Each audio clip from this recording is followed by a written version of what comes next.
It was January 2026. In New Delhi, at Hyderabad House, an important meeting took place. The atmosphere was very tense. Leaders from India and the European Union were ready to share big news with the world. After many years of talks, leaders shook hands. They announced a huge trade deal. They called it the mother of all deals. This was not just a small agreement between partners. It made a new economic power, linking 2 billion people. This was a direct answer to the many troubles and chaos in the world. The agreement showed the intense pressure on these leaders and nations. This trade deal had failed for nearly 2 decades. Discussions had stopped many times. But then a big global crisis changed everything, and a powerful, often talked about world leader returned. Donald Trump, the President of the United States, came back to power in 2025. His return, along with the world crisis, made this impossible deal happen quickly. What strong and unexpected forces made these countries finally agree? The world felt like it was pulling apart. Many people doubted if peace was possible. Everyone watched this single handshake. Could this agreement truly create a new, stable world order? Or was it a desperate try, a big gamble that might soon break apart? 2. A long road. The journey to a big trade deal started many years ago. In 2007, India and the European Union began talking. They wanted to make trade easier between them. But these talks were hard. For many years, they did not make much progress. Both sides had important things they wanted to protect. India wanted to protect its car makers and farmers. The EU wanted to protect its own farms and some industries. They disagreed on many things. Cars were a big problem. India had high taxes on cars from Europe. Agriculture was another difficult area. Both sides wanted to keep their farmers safe from competition. Talks about medicine, especially cheap generic drugs from India, also caused issues. By 2013, the discussions stopped. It seemed like there was no way forward. The two big economic powers, India and the EU, could not agree. There was a feeling of hopelessness. The road to a deal looked impossible. But then things in the world changed. Big events made leaders think again. The war between Russia and Ukraine in 2022 was one reason.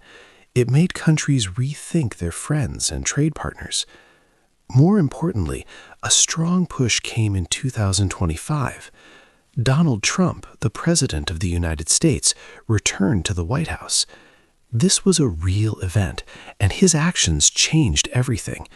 He started new trade policies that made both India and the EU worried. He put high taxes on goods from India and Europe.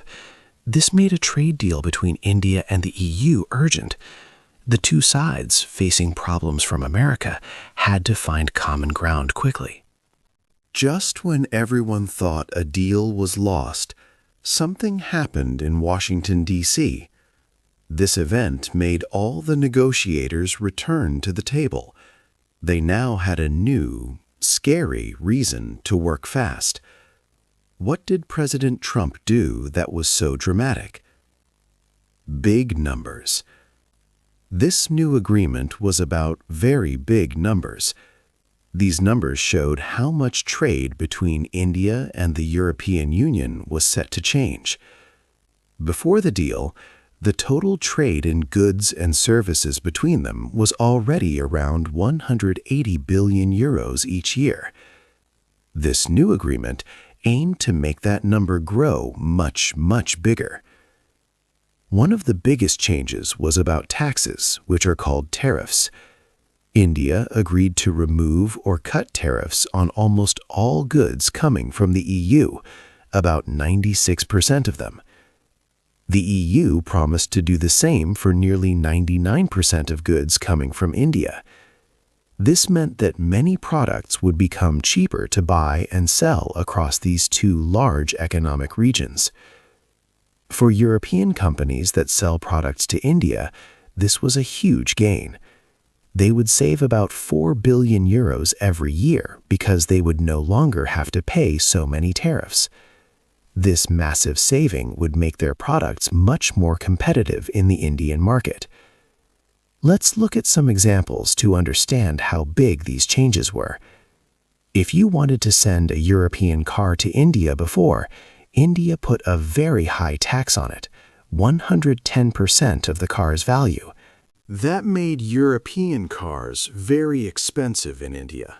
With the New Deal, this tax will slowly go down to just 10%. This is an enormous drop and will open up India's car market like never before. It wasn't just cars. Taxes on many kinds of machinery, which were sometimes as high as 44%, would be cut in half very quickly. For chemicals, where tariffs could be up to 22%, many of these taxes would disappear almost overnight when the deal started. These rapid changes were designed to speed up trade and make business much easier. Experts from the European Commission, a main organization in the EU, believe that European exports to India could become twice as big by the year 2032. This shows the massive potential for new business and money flowing between the two sides. But with such big numbers and fast changes, not everyone would be happy. While the deal promised a lot of money and new business for many, it also brought new risks. Some industries that were protected by high tariffs before would now face strong competition. For every company that grew, another might struggle to keep up. So even with all these promising numbers, a big question remained.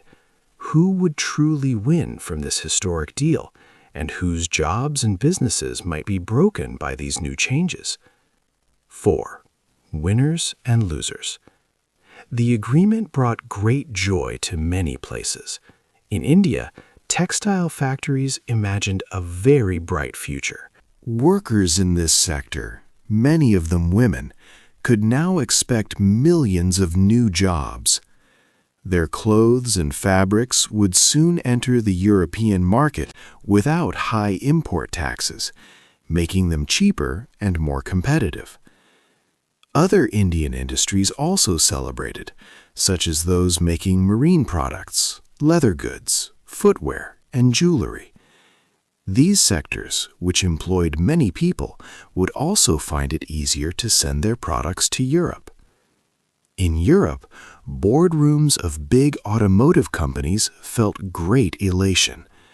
Brands like Renault, Volkswagen, BMW, and Mercedes saw many new chances in India. Before this deal, India had placed very high taxes on European cars, sometimes as much as 110%. These taxes would now slowly drop to only 10% over time. Companies making car parts would also see all their taxes removed within 5 to 10 years. Chemical companies in Europe also looked forward to new business in India, as their products would no longer face import duties of up to 22%. Many European businesses expected to save billions of euros each year in customs duties. But for some, the good news was actually a cause for deep worry. On the Indian stock market, a mood of panic started to spread quickly. Shares of big Indian car companies fell sharply soon after the deal was announced. For example, Maruti Suzuki, one of the largest car makers in India, saw its share price go down. Tata Motors and Mahindra also lost value. These domestic companies had grown strong and safe for a long time because foreign cars faced very high import taxes. Now they would face much stronger and new competition from European brands. It was the same for Indian companies making alcoholic drinks. Their share prices also declined. Sula Vineyards, a well-known wine company, fell significantly. United Breweries and United Spirits, which produce beer and other spirits, also saw drops.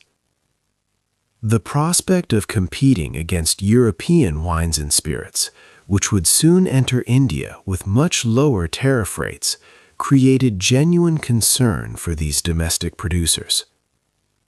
For these Indian businesses, the New Deal meant big changes and big challenges to their long-held market positions.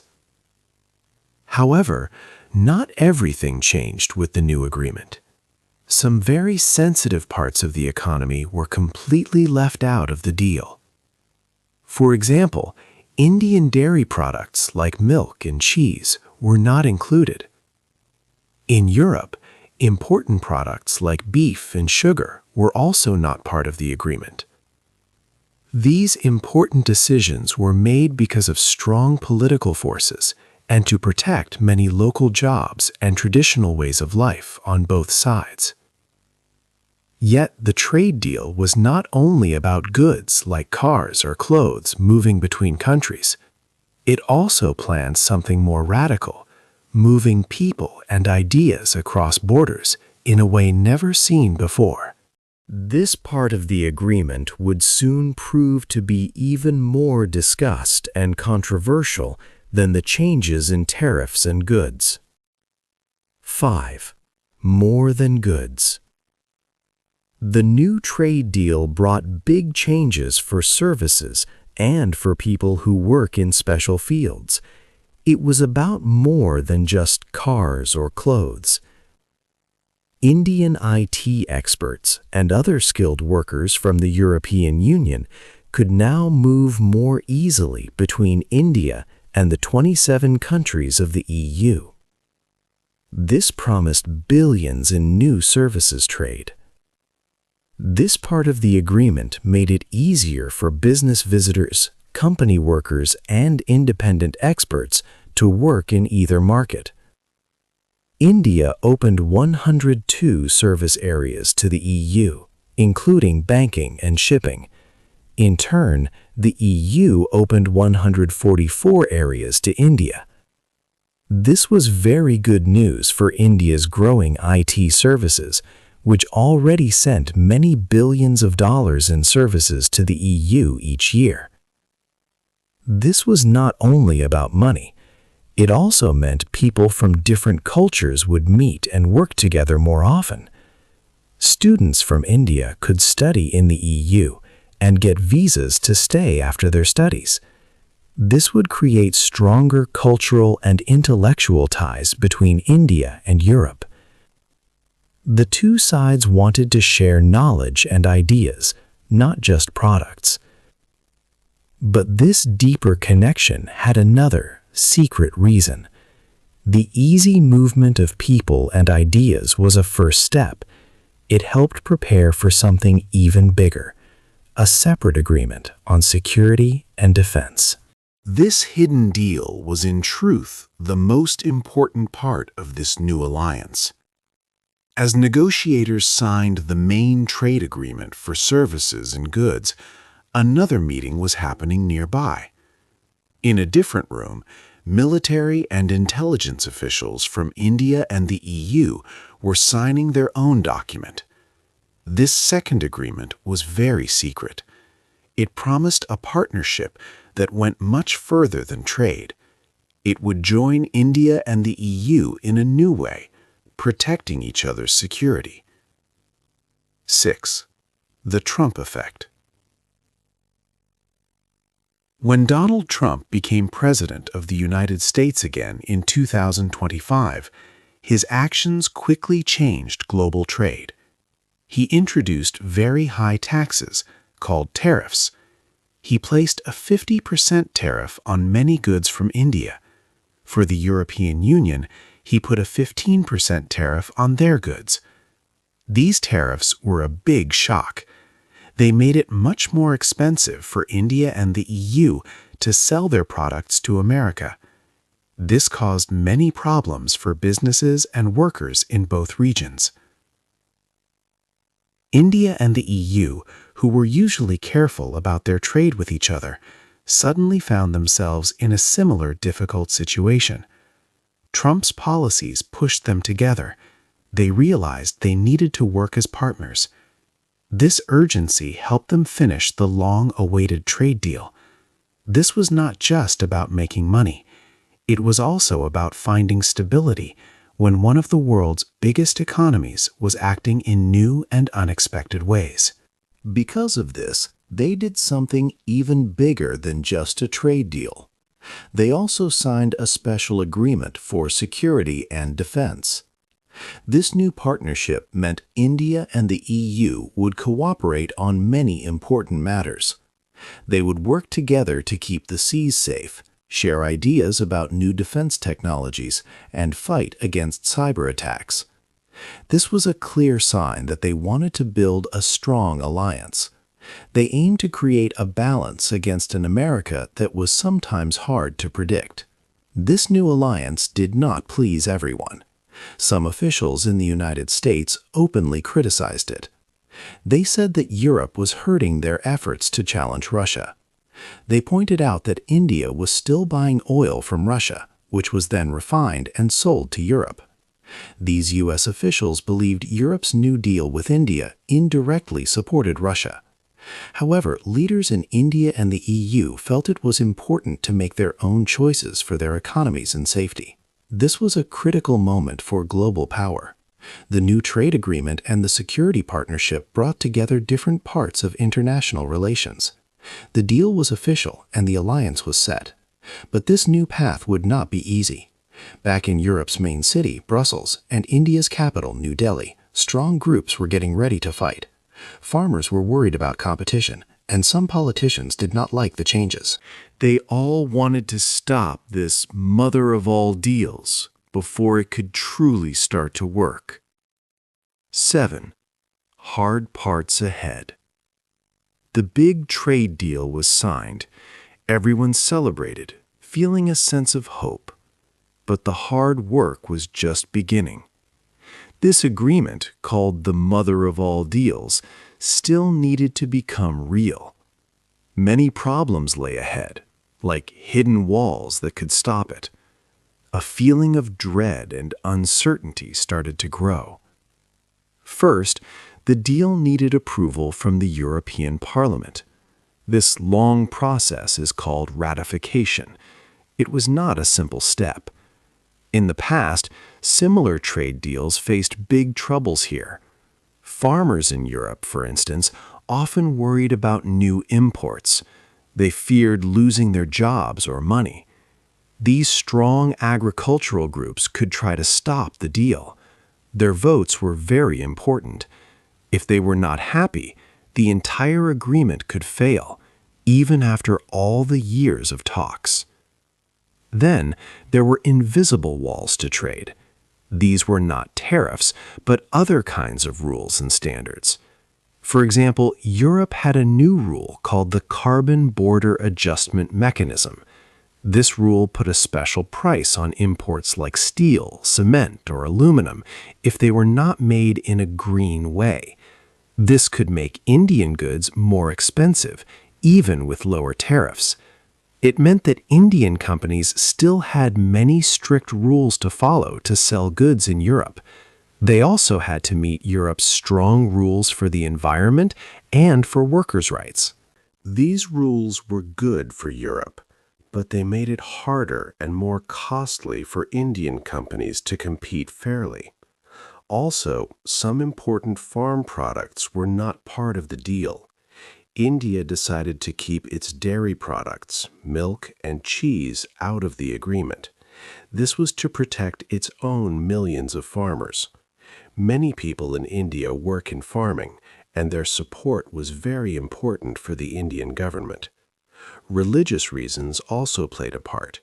Beef imports were not allowed in India because cows are sacred for many people there. Europe also protected its farm products, like sugar, rice, beef, and chicken. Powerful farmer groups in Europe did not want more competition from outside the EU. Both sides made these choices to keep their own farmers happy, but these choices also showed how difficult it was to make a truly open trade agreement. The agreement was only a promise on paper. Its future was not safe. It needed many people to say yes, and many hidden problems to be solved in the coming months. The grand vision of a new economic bloc now rested on a handful of votes and delicate political balancing acts. Could this fragile friendship between India and Europe survive all these coming storms, or would the hard parts ahead break it apart before it could truly begin to change the world? 8. A new world. The India-EU agreement was a truly important event for the whole world. It was much more than just a simple trade deal between two partners. This agreement showed that India and the European Union, two large democratic powers, chose to work together closely. This decision came at a time when global cooperation was breaking apart and many powerful countries were acting alone, a trend called unilateralism. This made the deal a powerful statement about choosing cooperation. This agreement brought together both economic goals and security plans, merging these important areas. This means that money matters and safety concerns became linked for these strong partners. It also highlighted the growing role of middle powers. These are countries like India and the EU, which are not the world's biggest players, but still have much influence. They showed they could lead and create new ways of global partnership. The deal also put the future of the global trading system into question, wondering if others would follow this new path or if more fragmentation would occur. Leaders called this agreement a defining moment for the 21st century. It sent a strong message that working together is still possible and needed, even when the world seems divided and uncertain. The agreement is truly historic, and its long-term impact is still unknown. It offers a bold new plan for how global partnerships can work in a changing world. However, there are still many challenges ahead. The agreement's success is not yet certain. It is a big step, a blueprint for a new kind of global order, but whether it will fully achieve its goals is far from guaranteed. Only time will truly tell if this new alliance will create a lasting new world or face many more struggles. What do you think? Can this important new alliance truly create a new global order, or will it face too many difficulties to last long and reach its full potential? Hey there! Just a second before you go. If you learned something new today, please give this video a like, write your thoughts in the comments, and subscribe to the channel. It only takes a second, and it really, really helps to create even better English videos for you. Your support means the world. Thank you.